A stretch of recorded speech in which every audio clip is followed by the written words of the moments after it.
começou. Não, já começou.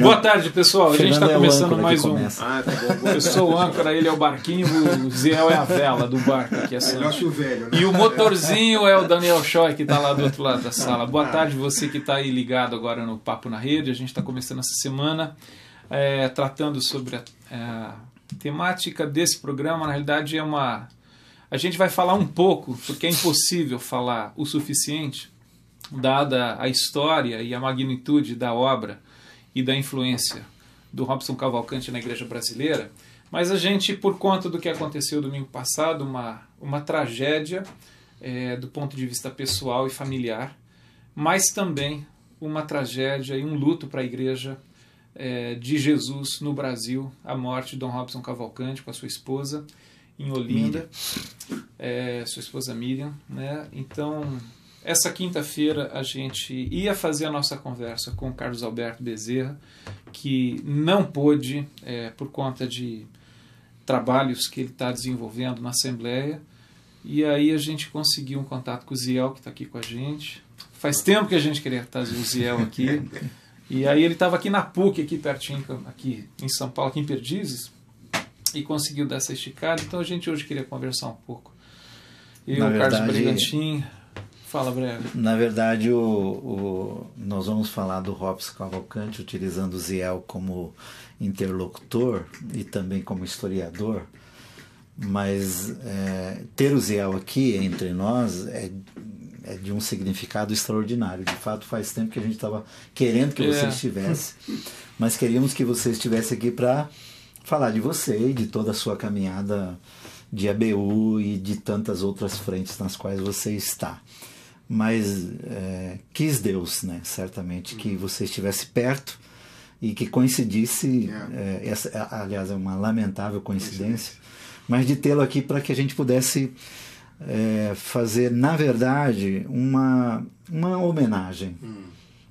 Eu, na verdade, desde segunda-feira de manhã, quando a notícia me chegou, que eu entrei num processo de entristecimento grave até, né? Meio de silêncio mesmo, do tipo que há de ser daqui para frente, não é? E aí a gente começou a digerir, conversa com um, com outro, até agora na hora do almoço estamos conversando, enfim. E este programa, esse encontro, e com você especialmente, tem essa coisa de trazer à memória o que foi, o que é e o que continuará sendo para nós o pensamento do Robson Cavalcante. E o que a gente estava aqui conversando, assim, nós podemos dizer, Ziel, não dá para apresentar você, né? Quem é o Ziel, mas quem está nos vendo aqui, nos ouvindo, certamente sabe um pouco do Ziel e poderá saber mais. É só botar o nome dele lá no Google que você vai ver quem é o Ziel. Né? Mas assim, dá para dizermos, ou é exagero dizer, né, que nós tivemos uma igreja evangélica antes de Robson Cavalcante e depois de Robson Cavalcante, pensando nele ainda vivo e a obra dele. Dá para a gente dizer assim, tal, no meu modo de entender, a importância dele? Eu acho que, se não podemos ser tão radicais a esse ponto, pelo menos eu posso dizer que Robson foi um dos pilares importantes desse processo da redescoberta da cidadania por parte da igreja. Essa ideia de você sair das paredes do templo, não só para fazer incursão missionária, fazer evangelismo nas praças públicas, como a gente costumava fazer na década de 70, de 60, mas para dialogar com a sociedade, o que a gente chama de cosmovisão cristã. Quer dizer, o cristão tem opinião sobre a vida. Qual é a opinião do cristão sobre a vida? Então o Robson se preparou em muitas áreas, em muitas frentes, para expressar a opinião do cristão com relação à vida, para dialogar com as pessoas. Então o Robson, ele foi um mentor que deu a mão a muitas gerações, a muitos estudantes. Eu mesmo me conheci a primeira vez quando eu tinha 15, 16 anos de idade. O primeiro livro que eu leio dele é Cristo e a Universidade Brasileira, que abre a minha cabeça para essa possibilidade de pensar a universidade com uma ótica cristã. Uma vez que eu estava numa universidade que o ambiente era completamente adverso à fé cristã, e a postura que nós tínhamos é de passar o mais rápido possível pela universidade para acabar com esse tormento logo.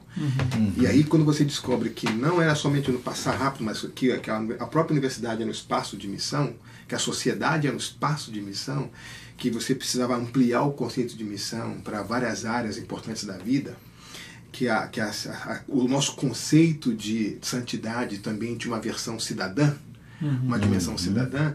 Então, Robson, junto com essa geração de 74 de Lausanne, é que abre as portas, né? Robson estava lá em 74. Isso que eu queria voltar um pouco. O Robson fez parte, ele estava em Lausanne. Estava lá, entendeu? Foi um dos poucos brasileiros que esteve lá. E da primeira geração de brasileiros que esteve lá, ele não somente esteve lá, como ele adotou a agenda, como ele desenvolveu a agenda que ele recebeu lá. Porque houve outros brasileiros que estiveram lá, que foi como outro congresso qualquer, onde o resultado do congresso parou na gaveta. Você não viu nenhuma modificação ministerial. Né? Quando você fala de... O cara voltou, prestou conta na comunidade dele. E além de prestar contas... Quando isso. E além de prestar contas, eu acho que também teve uma característica, foi de traduzir a agenda de Lausanne para uma realidade latino-americana.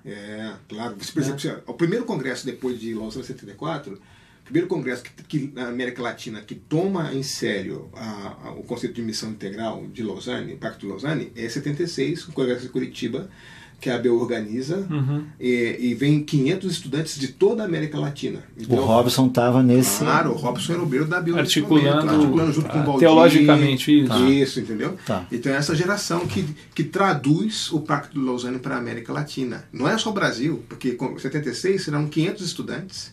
Foi o único congresso estudantil permitido na época da ditadura militar. Entendeu? Esse congresso só saiu horas antes, porque o Valdir teve que ficar no doicode lá, dando minuto por minuto pros não caras. dava para fazer uma agenda muito antecipada, né, que era totalmente vigiada. Né? E aí, no Congresso 76, você traduz para a América Latina, para a missiologia juvenil no primeiro momento, esse conceito de Lausanne. E aí então o pacto vai ganhando raízes mais profundas na América Latina. O Robson teve diretamente ligado ao CBE 82. Teve todos os processos. De 72 em diante, tudo que de importante aconteceu na igreja brasileira, o Robson estava envolvido de alguma forma. Entendi. Né? Então, e como é que ele fazia isso estando ligado, como sempre esteve, a uma igreja tradicional, com uma característica conservadora? Não sei se eu posso dizer isso, mas muito mais de direita do que de esquerda, vamos dizer assim, ou não? Então, o Robson, a formação dele é uma formação cidadã, né? Ele vem de família de políticos, de pessoas que não eram cristãs. Então, o Robson cresceu num lar acostumado a debater os temas nacionais. Então, a gente não pode tirar o Robson do seu contexto de formação. Ele veio de uma família de classe média alta, no Alagoas, com parentes políticos, deputados, e família bem formada, em termos educacionais. Então, o pai muito envolvido na política. Então, o Robson é um cara que cresceu articulando essas coisas. A fé cristã vem para ele um pouco tempo depois. Certo. E aí ele, quando se converte, ele passa a olhar para a vida com esse olhar cristão, mas para a mesma vida que ele via antes. Então ele consegue articular bem essa... Ele não tinha medo dos temas da sociedade, porque os cristãos daquela época, sociedade era um medo. Né? Não é aquele crente que se converteu e desfez inclusive as amizades. Não, que tinha, isso, né? não, pelo contrário. Ele aprofundou. Que era muito comum naquela época. Até hoje, né? Até hoje, exatamente. O cara rompe com a amizade. É a mentalidade de gueto. O pessoal acha que igreja é a ilha da fantasia, né? Ou então o submarino da fantasia, porque some no mundo, não é verdade? Mas o Robson não. O Robson é um cara que sempre foi um cara articulado, um cara que discutia as coisas, né? E a própria formação dele mais humanista, no sentido assim de... Ele estudou em escola clássica, ele fez ciência política, ele estudou direito. Então ele é o cara do debate, ele é o cara do espaço público, ele é o cara das teses, de apresentar as ideias. E ele incorpora a sua perspectiva cristã do mundo nesse debate e dignifica de tal forma que ele se torna logo escritor dos principais jornais de Pernambuco, porque é um cristão que fala coisa com coisa, entendeu? Que faz sentido para fora. Para fora e para dentro. Para dentro ele abre a cabeça da gente. Sim. Então o cristão pode falar sobre essas coisas. Sim. E para fora, então o cristão pensa essas coisas. Pode falar sobre essas coisas e pode falar de um outro jeito, né? Não daquele jeito que era comum a nós impostos. Né? Porque a gente tem um hiato, né? Na década de 60 você tem a Confederação Evangélica Brasileira, Sim. que tem um aporte importante. Sim. Robson ainda não era cristão nesse período. E aí nós, depois, com o regime de exceção, essa confederação é desarticulada, a igreja evangélica dá passos atrás à direita numa velocidade assustadora. E aí na década de 70 que a gente começa a articular. Agora, o que acontece na ciência política, por exemplo? A sociologia da religião dessa década de 70 é basicamente feita por protestantes, ex-protestantes raivosos com relação à igreja, pessoas que o humanismo dissolveu a fé deles. Certo. Aí você vê um cientista político que ora, que faz jejum, que evangeliza na praça. E você diz, mas como é que pode um negócio desse? Que bicho raro é esse? Que acredita na autoridade da Escritura. Da Escritura. Que bicho raro é esse, entendeu? Porque até então, o que as pessoas viam é que o destino político da igreja está definido. Se você é cristão conservador, você tem que ser de direita necessariamente. Então, e se você começa a se envolver com questões sociais, se integrar com a sociedade, a sua fé vai embora e você vai virar um mero militante político. Aí você que é historiador e conhece o Robson, quer dizer, quando ele se converte, ele já vai para uma igreja com essa característica de direita, por exemplo. E ele vai para uma igreja batista no primeiro momento, né? Então, ele tem uma experiência de conversão primeiro lá na escola presbiteriana. Ele faz um tour interessante, inclusive, nessa questão. Ele passa por tudo. Passa, exatamente. Então ele começa tem uma conversão na escola presbiteriana, depois tem uma militância na igreja batista, depois se torna luterano, e de luterano se torna anglicano. Isso. Tá.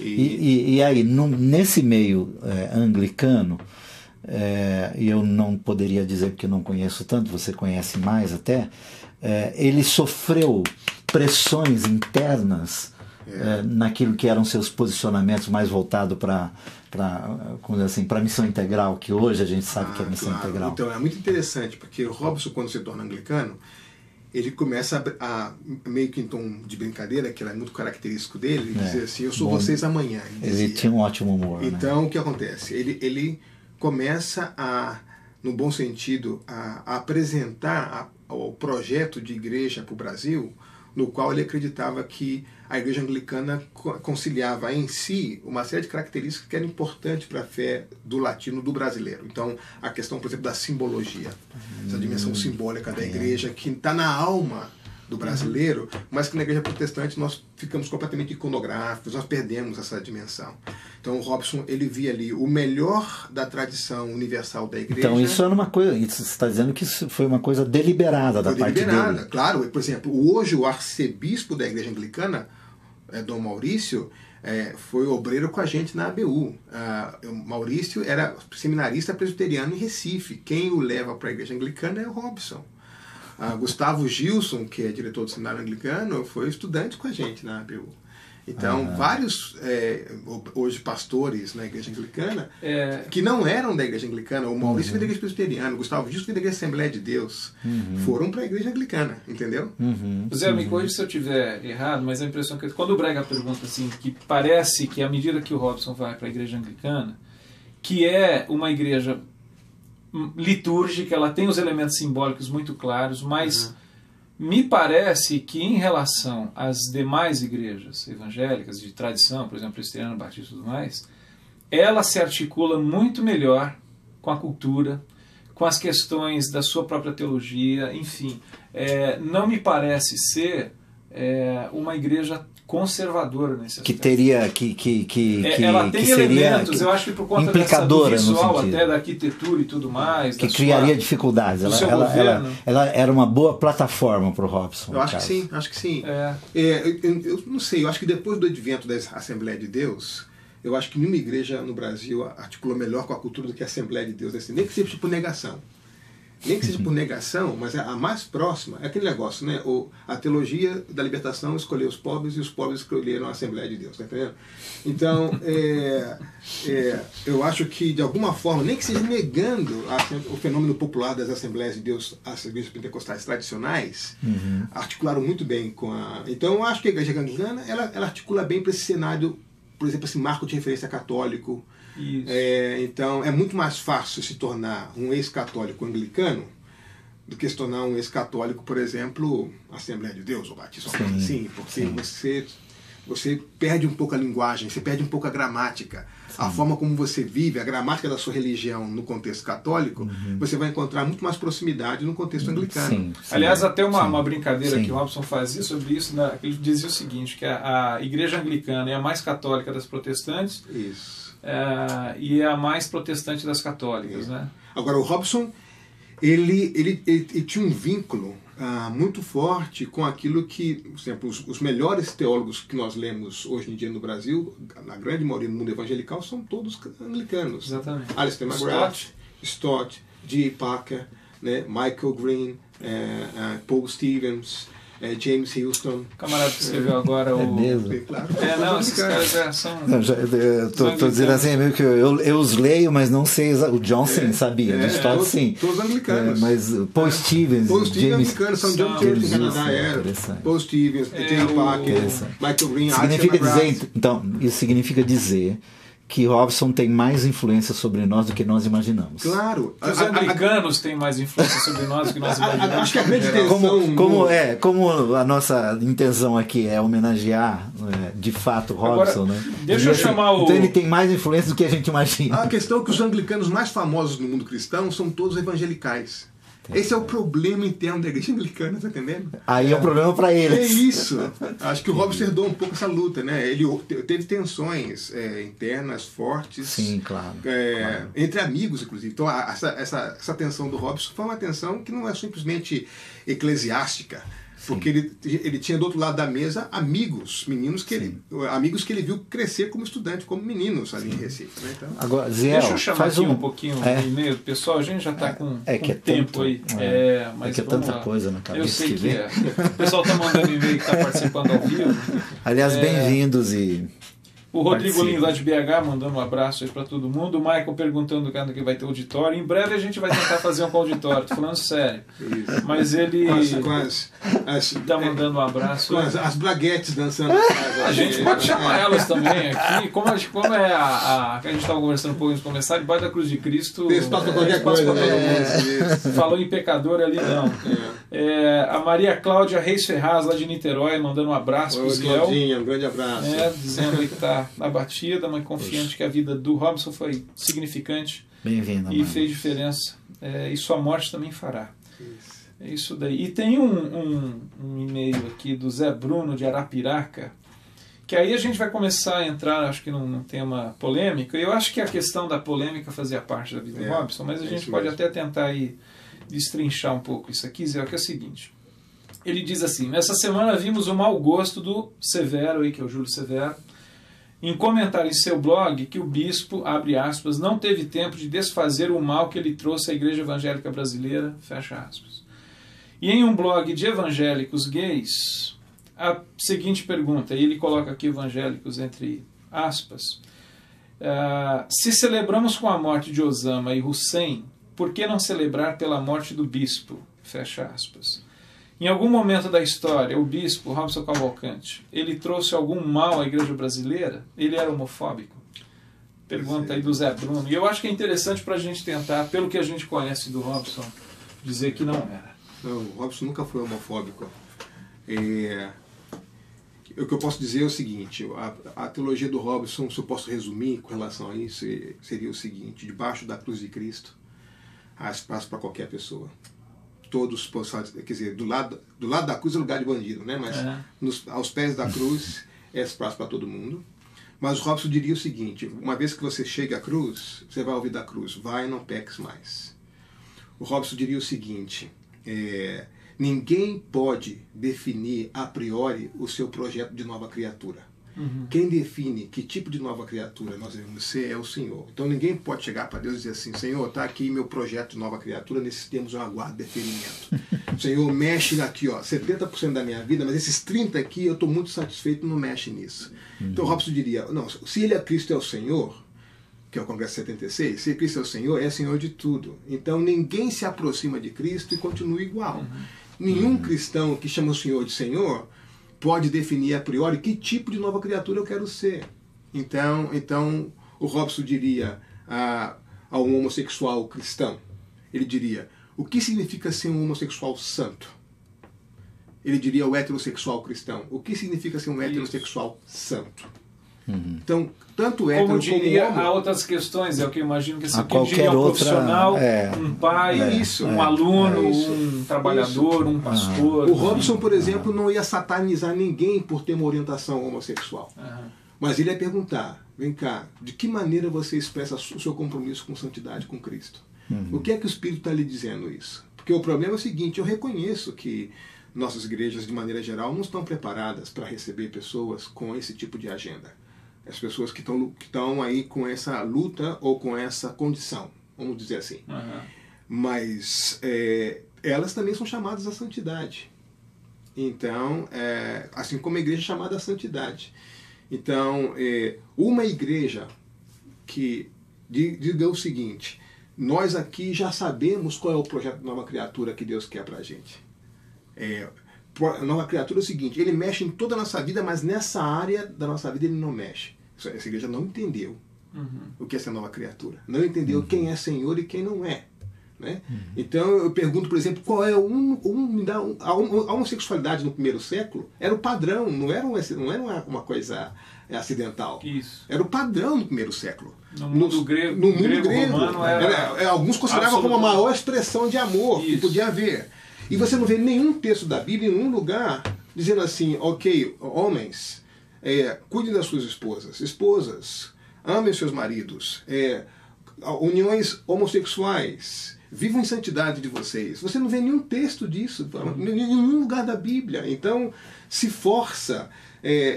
Os apóstolos enfrentaram essa situação. Jesus enfrentou essa situação. Não era uma questão incomum, só que o apelo sempre foi para a santidade, sempre foi para a novidade de vida, sempre foi para a graça de Deus. Parece-me que quando o Robson escreveu sobre sexualidade, ele escreveu a respeito de toda a complexidade que existe sobre o tema e as implicações todas no que você está dizendo. Quando se pega tudo isso e se coloca aos pés da cruz.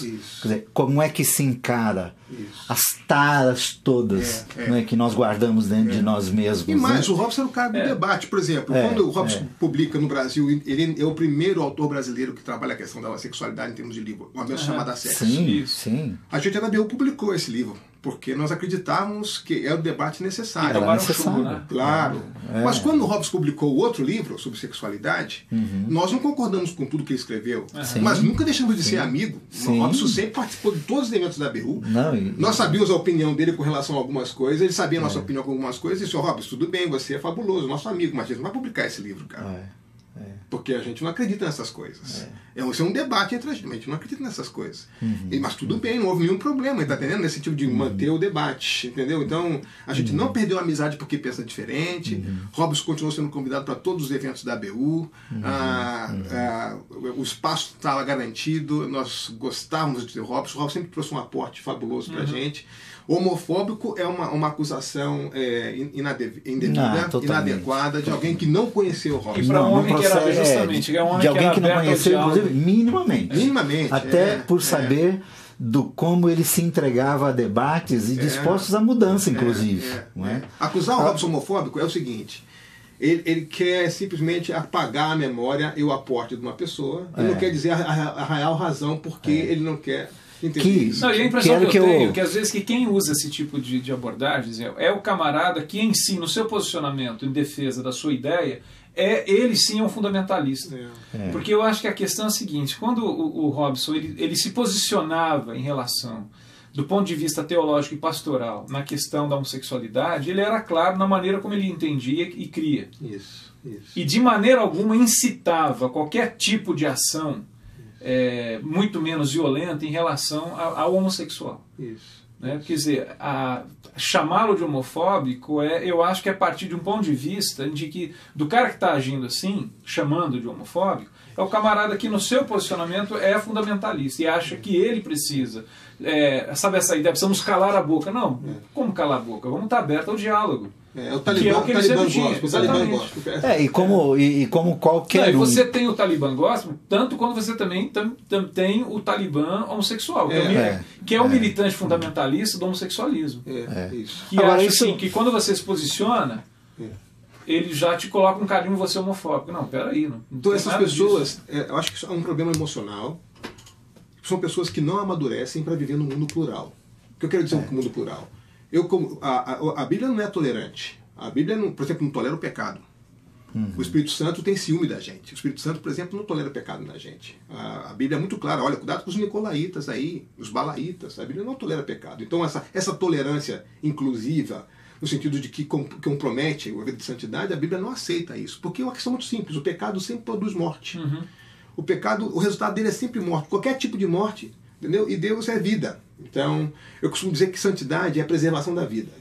Eu conto o seguinte exemplo. Imagina que eu seja um médico, tá bom? E gosto de trabalhar com plantas no meu tempo livre em casa. E eu estou com as minhas mãos lá, mexendo no jardim, cheio de terra, estrume, essas coisas todas. Toco o telefone e digo, olha, Zé, você tem um paciente aqui que está correndo risco, por favor, venha no hospital rápido cuidar. Eu vou para o hospital sem fazer a limpeza das minhas mãos, entro no centro cirúrgico sem fazer a limpeza das minhas mãos. Se o cara estava mal, vai morrer na minha mão, porque a minha falta de limpeza, a falta de asepsia médica vai comprometer a vida dele. Então, santidade é a preservação da vida. Compromete a sua competência. O médico sabe o que é isso. É interessante, geralmente a gente trata santidade do ponto de vista moral. Isso. E santidade é uma questão vital. É isso. É questão de vida e morte. Vida só é questão possível. de certo e errado, exatamente. A vida só é possível porque nós vivemos e existimos e nos movemos nele. Exatamente. Se Deus não fosse santo, o mundo era impossível de existir. Então, quando o mundo pai não era. Quando o pai coloca na geladeira só comida boa para ser consumida, ele está preservando a vida dos seus filhos. Sim. Então, um pai santo cuida do que está na geladeira para os seus filhos não abrir de qualquer forma e dizer assim, eu sou um pai democrático, aqui tem comida boa, aqui tem comida ruim, você escolhe o que você vai comer. Não.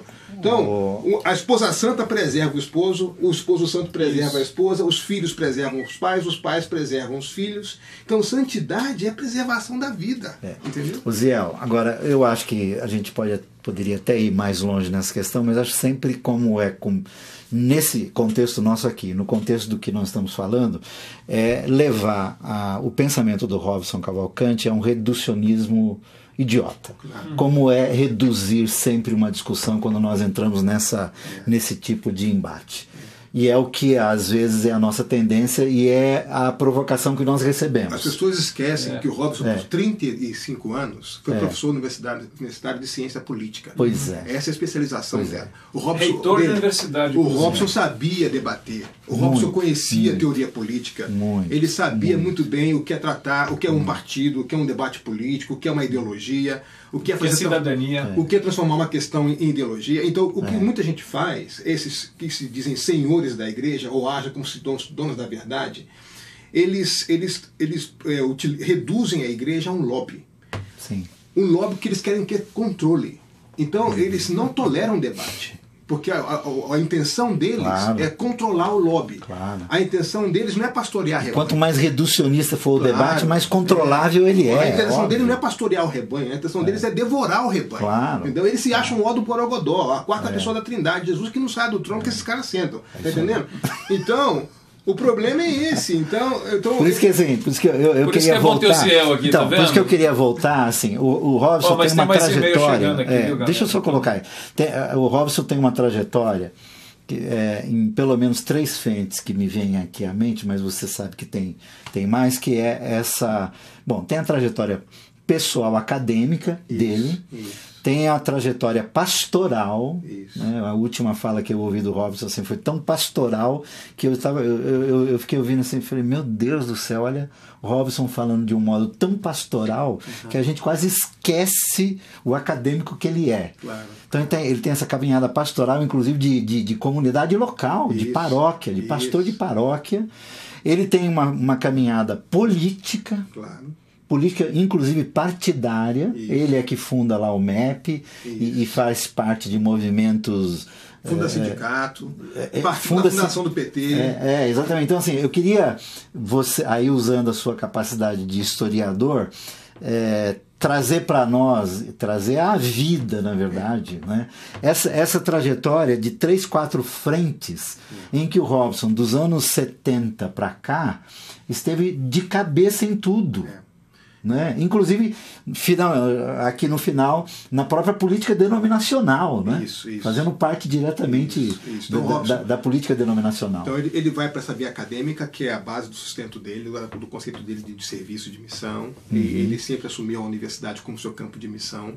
Era muito mais do que simplesmente o ganha-pão. Tem essa questão da vida como escritor, para dentro e para fora do mundo evangélico.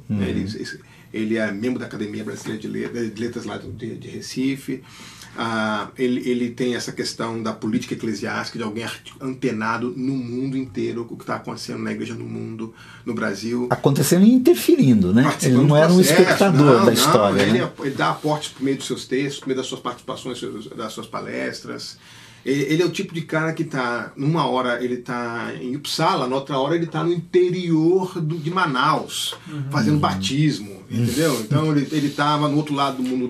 É um teólogo de pés empoeirados, né? Completamente, entendeu? O cara que ele passava a noite dormindo em banco de aeroporto para poder atender alguma situação. Então é alguém que acolhia na sua casa, morou na mesma casa a vida inteira, entendeu? Não deixou nunca o Nordeste. Ele nunca quis deixar o Nordeste porque... E essa caminhada política, quando ele se mete nesse... Quando ele funda o movimento evangélico progressista. Então, antes disso, ele vai participar, na década de 70, ele tenta fundar o que ele chamou de MCDC, Movimento Cristão Democrático de Centro. Que era na época do bipartidarismo, era um espaço... Ele cria um espaço para poder pensar a política. Então ali nasce o que depois o MEP, o Evangelho para a Justiça, herda essa vertente aí, do Movimento Cristão Democrático de Centro, né, MCDC. Nessa mesma época também ele é candidato, enfim, e aí ele vai... ele chega a exercer um mandato? Acho que não, né? Porque pegar a suplência, né? Ele não chega a exercer mandato. Mas aí, por exemplo, nessa época nasce o Cristianismo e Política, por exemplo. Sim. Que é um clássico. Aliás, a ABU quase morreu depois que se recusou. As pessoas que se recusaram a publicar esse livro sofrem até o dia de hoje do grande erro da ABU Editora. O grande erro da ABU Editora da época não foi ter publicado o livro do Robson, porque foi um livro utilíssimo para a Igreja Evangélica Brasileira até o dia de hoje. É cartilha de formação, resgata partes da história, resgata parte da tradição bíblica no ensino sobre a política, integra as duas coisas, ciência política, reflexão sobre a ética do Antigo Testamento, reflexão sobre a ética do Novo Testamento, essa questão da fé cristã e cidadania. Então esse livro é um livro, um marco. Ele inspira pessoas depois dele, como pessoas como Paul Fresno, que vem depois dele, pessoas como Alexandre Brasil, que vem depois dele, e tantos outros que hoje são professores universitários. Zé Machado, como vem depois dele. Olha, deixa eu abrir para uns e-mails aqui, Zé. Depois você continua nesse... porque eu acho que essa trajetória, para muitos talvez que estão vendo ou verão esse programa, é muito importante para que a gente tenha essa consciência, né, de grandeza, né, desse homem do qual nós estamos falando, de serviço, que lamentavelmente partiu cedo demais e trágico demais, né? O César aqui de Campinas, São Paulo, quem vocês acham que poderia continuar o trabalho do Robinson? Ele, como pouco sabia ir e vir no meio desse caos que está a Igreja Brasileira. Eu acho que você, César, acho que você é um deles. Eu acho que o sonho do Robinson era ver muitos Robsons. Eu acho que um sinal do céu para saber quem pode fazer o que Robson fazia é todo aquele que fizer essa pergunta. Tá aí, César. Viu? Todo aquele que fizer essa pergunta. E quem vai se colocar na brecha? Você. Na sua área, do mesmo jeito, onde você estiver. Floresça onde você está plantado. É isso. Relacione a sua fé com a vida, porque fé é vida. Relacione isso. Abra a porta da igreja e vá para a rua. Mas se prepare para isso. O que o Stott dizia do ouvir duplo, ouvir o mundo e ouvir o Espírito. Então saia para isso. Eu acho que todos os cristãos que estão preocupados com quem vai suceder o Robson não era um faraó, não era um Tutankhamon, é um servo que se respondeu, que orou da seguinte forma: Senhor, eis-me aqui, estão aqui os meus recursos, usa. Então todo aquele que ficar preocupado com isso vai ser um bom candidato para suceder o Robinson onde está. Entendeu? Se agora se vai fazer, se vai se tornar um escritor famoso ou não, enfim, isso é coisa de Deus. Aí é com Deus.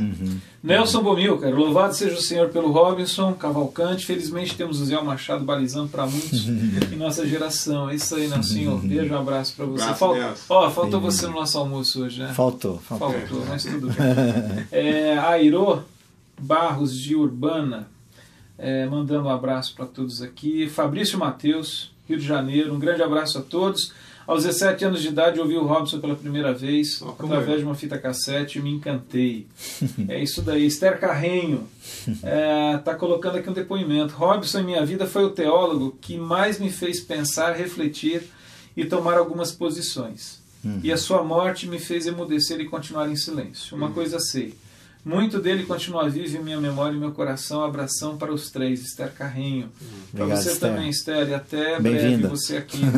Isso, tá bom? Suzy Costa de Vinhedo. Querida Suzy. E as acerolas. As mexericas agora. Agora tem mexerica lá, hein, Suzy? Hoje me limito somente ao privilégio de ouvir vocês três nessa homenagem a Dom Robson, com o coração consternado e triste. Um abraço especial para o Ziel. Obrigado por dividirem conosco esse momento. Um abraço, Suzy. Queria colocar o Daniel Choi nessa roda de três, porque ele tá lá quietinho, mas é o cara que aperta todos os botões e faz o negócio acontecer. Vai chegar. Isso. O Matheus de Ubatuba. Sei que hoje o papo é sobre o Robson, mas gostaria de saber se o reverendo Caio Fábio seria hoje um mentor do Evangelho atualmente, pois não vejo falar sobre ser ou não ser de uma religião, e sim somente sobre o Evangelho. Seria isso a diferença nas suas ministrações? E por isso é tão perseguido? Cara, eu acho que... Brega, você que tem tido mais caminhada aí com o Caio, mais próximo. Por que o Caio é perseguido? Tem gente que persegue, tem gente que ama, assim como era com o Robson, assim como é com você, comigo. Eu arrisco dizer que enquanto os dois caminharam juntos, próximos, eu me lembro bem dos congressos da Vinde, onde faziam páreo, né? E o Robson escreveu, inclusive, aliás, foi publicado um dos temas que ele desenvolveu no Congresso da Vinde, Igreja. 3 livros. 3 livros, né?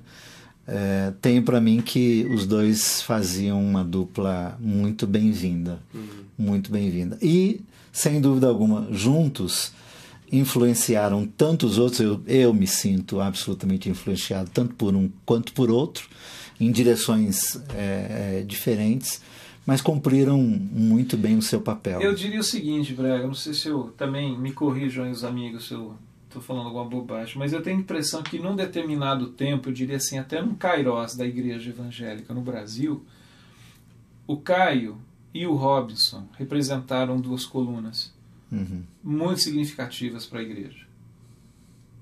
Eu fujo um pouco da análise pessoal pelo seguinte. Acho que os dois que nós mencionamos, eles eram pessoas visíveis. Mas essa igreja, ela é composta de heróis anônimos. Não, isso eu não tenho dúvida. Então, é muito difícil a gente fazer um julgamento histórico onde a gente trabalha com agendas tão grandes e colocar sobre 2 pessoas ou 3 pessoas também responsabilidade histórica, eu acho. Porque é demais para as pessoas. O que eu diria é o seguinte: vamos fugir do debate personalista, as pessoas estão preocupadas em querer saber quem vai ser o sucessor. Eu acho que mais importante que o sucessor a pergunta é assim: quem vai abraçar essas agendas? Então é um processo histórico. A questão é a seguinte: Caio, Robson, Joaquim e a Maria, eles estão em sintonias com o projeto de Deus na história. Então, qual é o projeto de redenção de Deus na história? Como é que a gente sintoniza a Igreja de Cristo nesse processo? Como é que a gente acompanha e pastoreia a Igreja de Cristo nesse processo? Então, as agendas que esses líderes representam, eles com um pouco mais de visibilidade que outros, continuam. Então, enquanto a gente ficar preocupado em buscar sucessor, a gente pode perder o trem da história, que a questão não é buscar sucessor, a questão é se comprometer com a agenda, é mobilizar cada vez mais gente comprometida com essa agenda. Então, quais são as agendas, quais foram os temas, qual é a gramática desse processo? Com relação a perseguições, na minha lente rasa em relação a vocês todos, mas assim, eu tenho para mim que a questão da perseguição tem a ver com todo aquele que em algum momento bater contra aquilo que você está chamando de lobby dessa chamada Igreja Evangélica Brasileira. Quer dizer, qualquer um que tiver uma agenda contrária a estes lobbies, né, de algum modo e por alguma razão sofrerá algum tipo de perseguição. Porque os lobbies se organizam, eles se mediatizam. Exatamente. Entendeu? Então é questão de poder. E os seguidores de Jesus não têm essa mídia e nunca terão. A lógica da cruz é de lavar os pés, é de inversão de prioridades. Então, a lógica da cruz exige a conversão do poder dominação e poder serviço.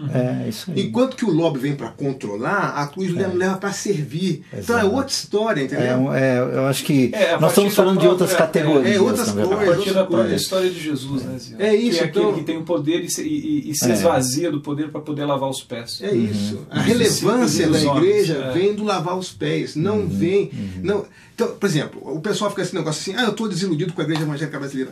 Você nunca leu o Novo Testamento? Por favor.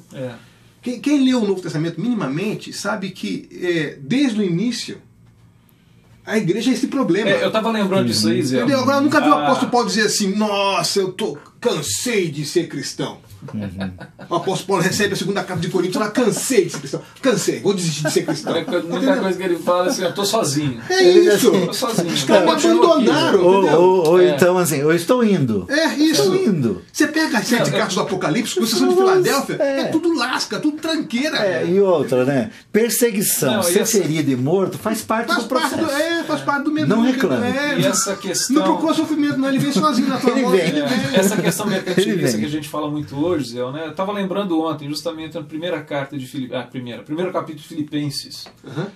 Quer dizer, quando Paulo trata da questão lá daqueles que estão ganhando dinheiro com a pregação do Evangelho, isso no primeiro século Paulo faz citação, a única diferença é que os caras não tinham rede de TV e não tinha internet, como a gente tem aqui inclusive.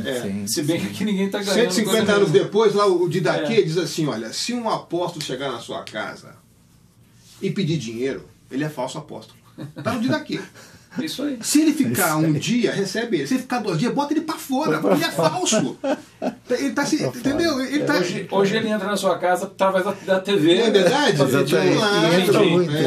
Entra e fica. Aliás, ajude São Ziel ganhando 2 casinhas no céu. Legal. Ronaldo Perini, um abraço pra você, amigo. Tá aqui. Abraço, Ronaldo. Abraço. Alguém tá perguntando aqui, eu não vi, tem os eventos estão chegando, mas como que fica, Zé, a questão. E aí eu acho que assim, levando em consideração a vida e a participação do Robson nesse tema e independente, como é que você hoje vê o chamado movimento de missão integral na igreja? Como eu queria juntar essa questão, porque eu sei que um dos últimos momentos do Robson em termos de envolvimento com movimentos, né, foi na possível reorganização da Aliança Evangélica Brasileira. Ele esteve, inclusive, em Brasília agora no último encontro. Né? Queria que você juntasse o que o Fernando colocou com a questão da missão, do movimento. Da missão integral e que tanto a EVB lá nos anos 90, quanto a Aliança Evangélica Brasileira, que pensa-se em se organizar, ela está organizada, na verdade. Inclusive com a participação do Robson. Né? Com a participação do Robson, né? A presença dele e entusiasta. Desde o início. Entusiasta sempre. Não é? Quer dizer, e isso eu acho uma questão interessante de você colocar, porque isso fazia parte da vida do Robson. Ele nunca se excluiu de movimentos e botar a cara. Não é? Aqui eu vou ser um pouco polêmico, inclusive, para os de casa, nesse sentido, porque eu faço uma avaliação não só de caráter teológico, mas também missiológico, mas também de caráter histórico do processo, eu acho. Sim. Então eu acho que a primeira coisa importante é dizer o seguinte: Lausanne não tem a exclusividade da missão integral. Lausanne é um momento importante de condensar essas ideias. Podia-se dizer um kairós? Um kairós, um momento oportuno de você... Mas ela não tem o monopólio da missão integral. Não tem. Inclusive num momento, assim, mundialmente ou universalmente falando, importante. Isso. Né? Então a igreja vem fazendo missão integral desde os começos da igreja. Sim, entendeu? Então, mas aquela forma de articulação, com aquelas categorias e tal, o Lausanne tem um protagonismo importante. Colocou tudo isso junto, condensou isso, deu um formato para isso, sistematizou isso, divulgou como agenda, publicou, né? Então se modernizou no sentido de fazer isso conhecido, nominou as coisas. Eu acho que em determinado momento da história da Igreja Evangélica no Brasil, a missão integral virou ideologia de esquerda evangélica, que eu acho que foi um momento que a missão integral perdeu o rumo nesse momento, quando ela se transforma em uma ideologia de esquerda evangélica. Então, qual é a ideologia do fulano e tal? Socialismo. E você como cristão? Eu sou da missão integral, entendeu? Que é assim, o que eu quero dizer com isso? A missão integral era um bom discurso, mas não era uma boa prática. Ela servia para poder discutir com as pessoas pro lado de fora, mas não aplicava, por exemplo, a vida das pessoas. Então, a missão integral é essa que não leva em consideração a vida familiar das pessoas, que não leva em consideração a vida eclesiástica das pessoas, que não leva em consideração o cuidado com a saúde, que é um capítulo da missão integral que está ainda... Nossa teologia do corpo é fraquíssima, muito frágil. Temos que aprender com os adventistas aí, que a gente não entende nada de comer direitinho. Aliás, um parênteses, meus parabéns pelas maratonas, pelas corridas. Então, a missão integral começa com a gente. A missão integral não é... Começa com um cuidado ela integral. se tornou um paradoxo, Isiel, porque assim, era para ser integral, mas ela em si o discurso e a prática se fragmentou. Virou ideologia, é isso que eu estou dizendo. Então, em algum momento, a proposta da missão integral virou ideologia de esquerda evangélica. Eu acho que a gente tem que recuperar isso. Que a missão integral começa comigo, com cuidado integral de mim, das minhas relações, dos meus amigos, da minha família, da minha igreja local, da igreja de Cristo, da minha vida, da minha vida, do meu estilo de vida. Então a missão integral é isso, não pode ser só uma ideologia de esquerda evangélica. Quem é inteligente na igreja evangélica fala de esquerda, fala com a missão integral. Entendeu? Esse tipo de coisa de livro, coisa de congresso, mas na hora do vamos ver, na hora de lavar os pés lá, não faz missão integral. Então esse negócio ficou meio complicado assim. O processo em termos de representação da associação evangélica, eu acho importante. Nós temos um mandato, a vocação para a unidade é um mandato para a igreja. Nós temos que caminhar em direção à unidade. Então, é uma oração que não está respondida esse negócio ainda. Só que, como todo processo histórico, acho que a gente precisa aprender que processos históricos têm etapas, tem início, meio e fim. Então, eu acho que os evangélicos ainda não entenderam o que é construir um movimento social. Então, eu diria, por exemplo, um bom modelo para a gente estudar de como se construir um movimento social sem recursos, a partir da periferia e com muitas ideias divergentes, é a história da formação do PT, por exemplo. Porque o PT é um saco de gatos em termos de ideologia, não tinha recurso nenhum naquele primeiro momento, e nem tinha o Espírito Santo, para começar, tá entendendo? Mas os caras construíram um projeto de poder, um projeto de partido, um projeto de nação, e estão aí no governo e vão ficar muito tempo. Porque desarticularam ao tipo de oposição que você tinha no Brasil. A oposição até hoje não conseguiu ainda superar a ressaca de ter um partido como o PT no governo. Não sabe o que fazer, né? Então, nós evangélicos somos muito rapidinhos. A gente acha que formar uma aliança evangélica é a mesma coisa que formar uma união de mocidade na igreja. A mesma coisa que organizar um retiro de carnaval. Não é, isso é um processo histórico. São construções que têm que ser feitas. Se faz com a periferia. Quando se faz uma aliança evangélica só com uma maioria com um pastor, você lascou a aliança evangélica. Porque quem faz esse tipo de coisa na história da igreja são os anônimos, são os leigos. Então os pastores são parte do processo, mas não pode ser protagonista do processo.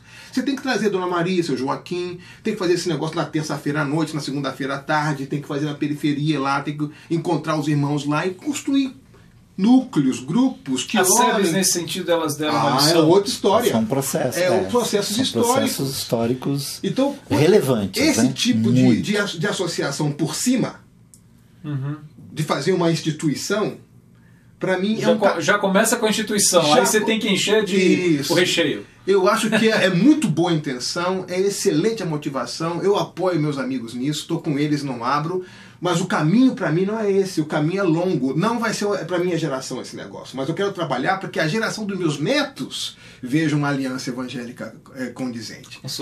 Consolidada, entendeu? Então eu acho que o processo histórico de consolidação de um movimento como esse, a gente tem que aprender com o homem mau, entendeu? Aquele que não dá pedra ao filho quando o filho pede pão, a graça comum, entendeu? Diz assim, como é que se constrói movimentos sociais? A gente não está construindo uma igreja, a gente está construindo um corpo orgânico com teses, com ideias, com divergência, com espaço para debates. Você acha que o movimento evangélico, contaminado como ele é, por um segmento dessa chamada igreja evangélica, detentora de uma mídia absolutamente desconfiável e de uma liderança desconfiável. Você acha que o Robson... com ingredientes mercadológicos, né? Com todos os ingredientes mercadológicos. Você acha que o Robson e você, aí é uma pergunta para você, você acha que ele e você acreditam nisso ainda? Eu acho que sim.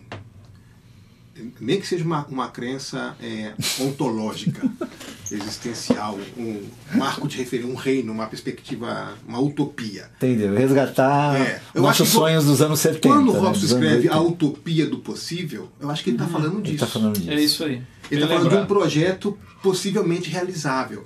Sim. O problema é que o caminho... Eu fiquei encantado com esse texto. A gente é muito pragmático. Muito. Entendeu? A gente acha Agora, você falou uma coisa que o historiador tem que nos chamar a atenção para isso, né? Nós somos imediatistas e isso somos vítimas desse tempo. Claro. E com uma história muito rasa, né? Nesse sentido, quer dizer, nada, o que tem de profundidade algo que tem 10 anos? Claro, né? Não se constrói movimentos sociais com a mesma lógica que se organiza a campanha evangelística. Entendeu? Então a gente tem que botar isso na cabeça. A lógica é outra. E outra coisa, pastor não sabe fazer isso. Esquece isso. Sacerdócio universal. A gente tem um montão de cientistas políticos, a gente tem assistentes sociais, a gente tem pedagogos, a gente tem psicólogos, a gente tem engenheiros, a gente tem um montão de gente que não são convocadas para esses processos. Que são mais capazes do que os pastores para organizar esse tipo de coisa. Tem que pastorear a ovelha, né? É isso, rapaz, entendeu? Então... deixa eu ler aqui. E outra coisa, eu acho que está na hora de a gente acabar esse papo. O Ziel se comprometer a vir aqui, porque a gente já está começando a...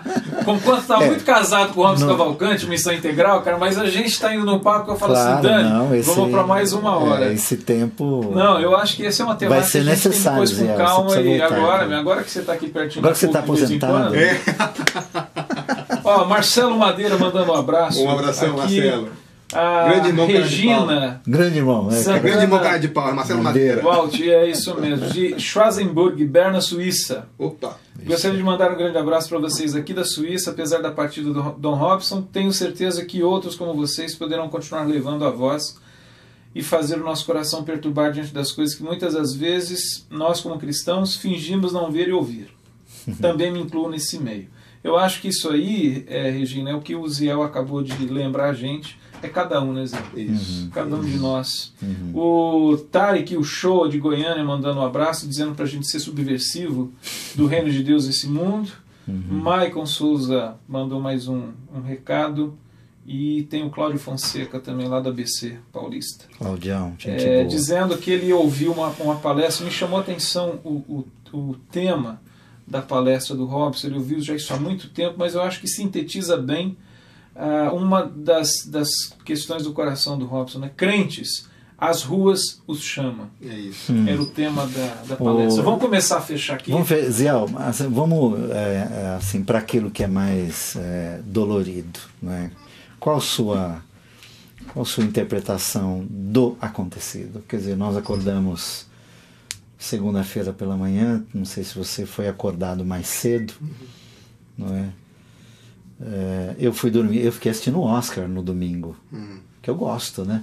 Fui dormir às 2 horas da manhã, não vi noticiário algum, enfim, acordei na segunda-feira e haviam chamadas na página do meu Facebook se eu estava sabendo da notícia, e eu fui tomado assim, de uma tristeza e de um assim, tomara não seja uma coisa dessa.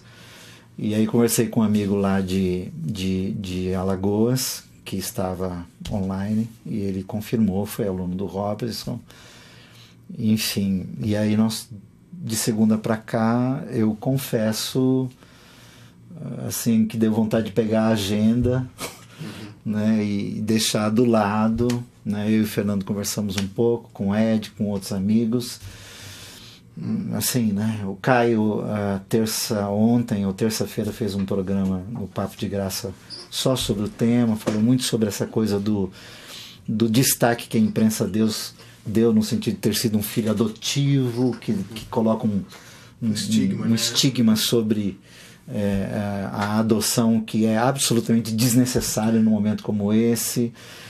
E o problema não é a adoção. Né? Não é a adoção.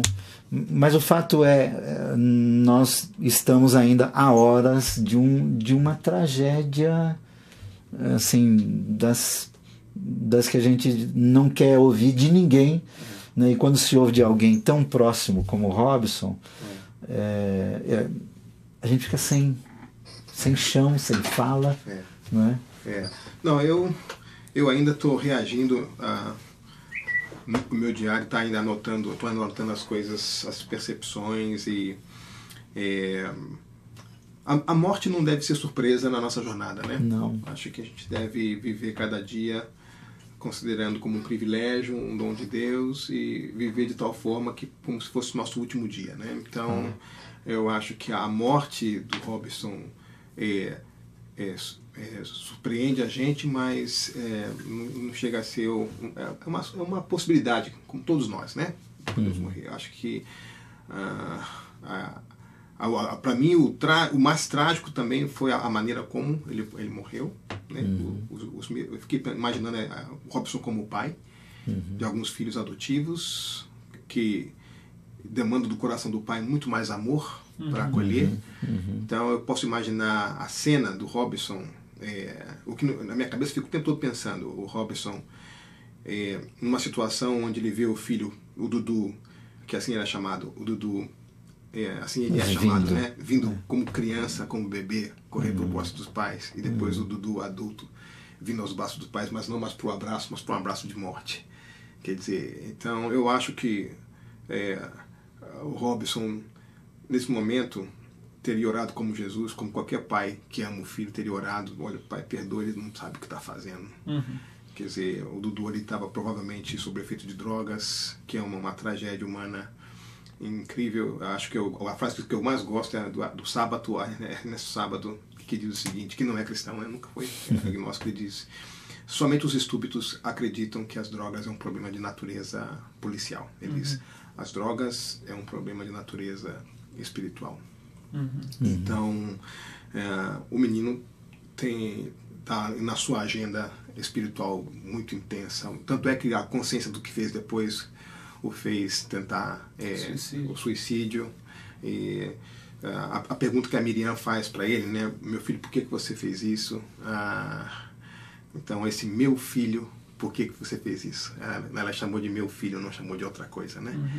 Então, eu acho que esses segundos que, como um carro atravessa o farol e atropela a gente, ou alguém que tropeça e cai, ou alguém que leva uma bala perdida, essas fatalidades que não estão, para mim, não estão fora do controle de Deus, não estão de maneira nenhuma. Todos nós estamos submetidos a isso. O Robson sempre dizia que o problema não é a quantidade de dias que você vive, a questão é colocar a vida nos seus dias. O Robson sempre disse isso, que a questão não é a extensão da vida, mas o sentido, o significado que a vida tem. Agora, poderia ter sido um infarto, poderia ter sido uma enfermidade ou outra, poderia ter sido um tropeção na varanda da casa, mas teve esse componente familiar trágico, né? Trágico, né? O Robson nunca mencionou isso pra gente. Eu sou amigo do Robson desde 77. Robson, muitas vezes a gente se encontrava em alguns eventos fora. Robson, você vai, eu estou indo para os Estados Unidos visitar meu filho, eu estou indo lá conhecer meu neto. E o Robson nunca mencionou essa agenda difícil que o filho está lidando. Eu sempre achei que ele estava estudando nos Estados Unidos. Nunca pude imaginar alguma coisa assim. Muito reservado, preservou sempre muita família. Miriam também, que era uma campeoníssima. A Miriam, as pessoas não podem imaginar quão crente e quão generosa foi a Miriam a vida inteira. A Robson sempre foi muito agradecido. 40 e tantos anos de relacionamento. A Miriam é uma pessoa incrível. A gente está falando muito do Robson aqui, mas valeria um capítulo sobre a Miriam, porque é a pessoa que deu o suporte e acolheu. Nós não teríamos Robson Cavalcante sem a Miriam Cavalcante. Provavelmente não. Acho que ele é uma coisa... O Robson reconhecia isso publicamente. Sim, recentemente, inclusive. Então, acho que aqui é o seguinte, a minha oração nesses dias tem sido a oração de Jó. Deus dá, Deus tira, bendito seja o nome dele, a forma como se deu a partida. é uma forma que é um alerta para nós que somos pais, né? Todos nós temos filhos. Eu me lembro da última frase que minha mãe me disse antes de morrer. Ela me chamou no quarto e disse: meu filho, cuide dos seus filhos. Cuide dos seus filhos.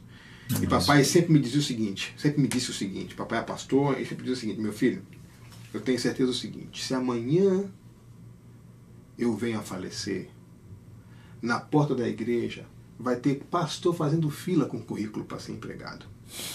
Mas não vai ter uma viva alma aqui na porta de casa com um currículo apresentando para sua mãe para querer ser seu pai, para cuidar de vocês.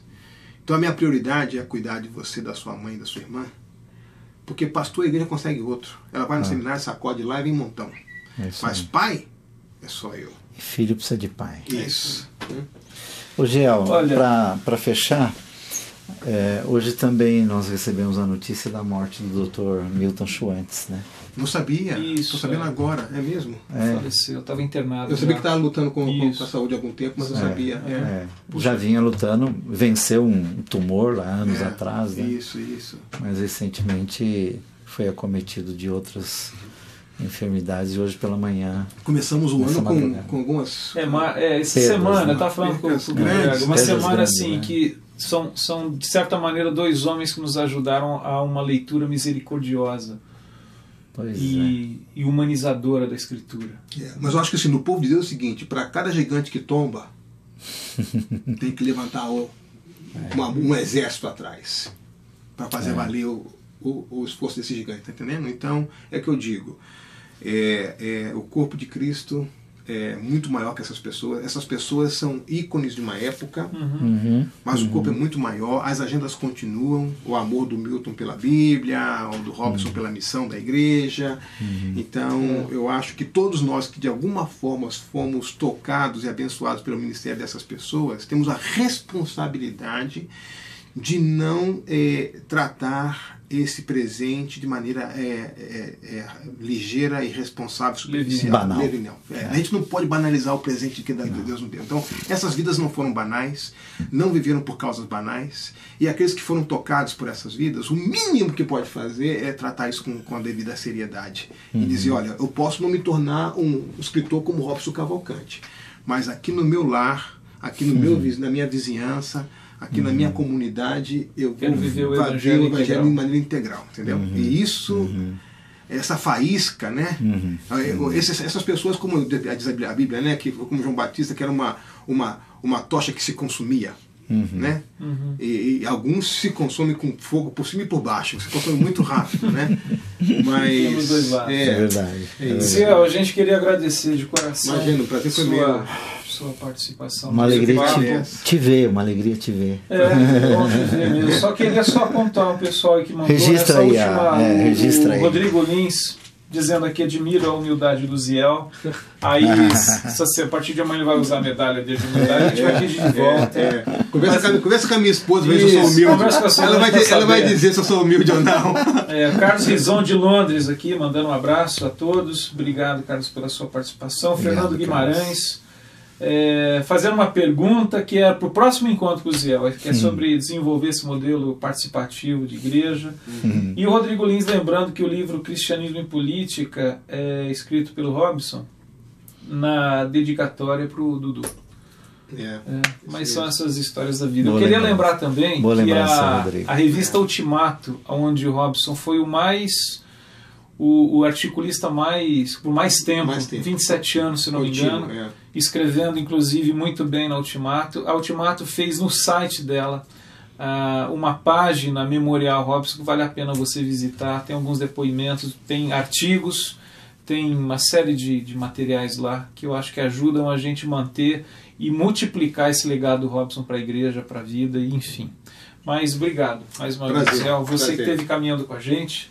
E eu queria, assim, se você viu até agora, ajuda a divulgar, porque eu acho que a gente teve uma oportunidade riquíssima com o nosso amigo Ziel aqui de rever algumas coisas da história do Robson, da igreja. É um papo que eu acho que nos ajudou a rever nossa própria caminhada com Jesus e vale a pena, então, se você viu? Ajuda a divulgar isso aí. Rever... Esse programa vai ficar disponível no Koinonia Online. A nossa caminhada com Jesus e a nossa caminhada com a comunidade de Jesus, que é o que o Zé coloca. Que é caminhar com Jesus. Que é uma comunidade de anônimos. Eu só queria deixar um desafio. Um desafio que eu acho que pode trazer saúde para a igreja nesse sentido. Que eu acho o seguinte: a debilidade do meu irmão não é playground para minha maledicência. A debilidade do meu irmão, seja qual for, é meu espaço de ministério na vida dele. E a minha debilidade é espaço de ministério na minha vida, seu espaço de ministério na minha vida. Se a gente começar a olhar para a fragilidade do meu irmão como espaço de ministério, a gente vai aprender uma linguagem da graça e da misericórdia e vai perder, vai deixar essas oportunidades de fazer alguns comentários e desviar o foco da atenção. Então nunca trate a debilidade do seu irmão, seja qual for, como parque de diversão para sua maledicência. Tire o seu sapato, porque é área santa, terreno sagrado. Ser humano é terreno sagrado. Isso. Então, se tem uma coisa que Deus fica realmente furioso, é quando o ser humano não é tratado com a dignidade de ser humano. Então, Robson foi perfeito? Claro que não. Algum de nós foi perfeito? Não, claro que não. E agora, eu vou ficar tripudiando naquilo que eu sei que ele não foi perfeito? De jeito nenhum. Eu tenho que tratar com reverência a debilidade dele, dizer assim, de que maneira eu posso suportar esse irmão. Então, o Robson escreveu artigos perfeitos, ele não escreveu a Bíblia, só um detalhe, né? Ele não escreveu a Bíblia, não foi o Robson que escreveu a Bíblia, entendeu? Ele não é o 14º apóstolo, entendeu? Não foi, entendeu? Não foi. Então, você vai encontrar problemas nos livros dele? Vai encontrar, claro. Né? Agora, você vai responder com problemas, bem-vindo ao clube, né? Então, não se trata de criar um mito, mas também não se trata de tripudiar qualquer possível debilidade ou fragilidade, ou seja, da ideia, da ação, ou de uma frase que ele disse que não foi. Enfim, né, o que a gente pode aprender com isso? Mas tratar com respeito, porque a gente vai prestar contas a Deus desse negócio. E sempre que a gente particulariza alguma coisa, a gente reduz o tema, reduz o ser humano, reduz a proposta, reduz o reino. É isso. É isso gente, aí, muito pessoal. obrigado, hein? Valeu. Grande abraço para vocês, até a próxima quinta. Obrigado pela companhia até aqui. É isso daí, até mais. Tchau. Valeu. Zé, que bom, cara.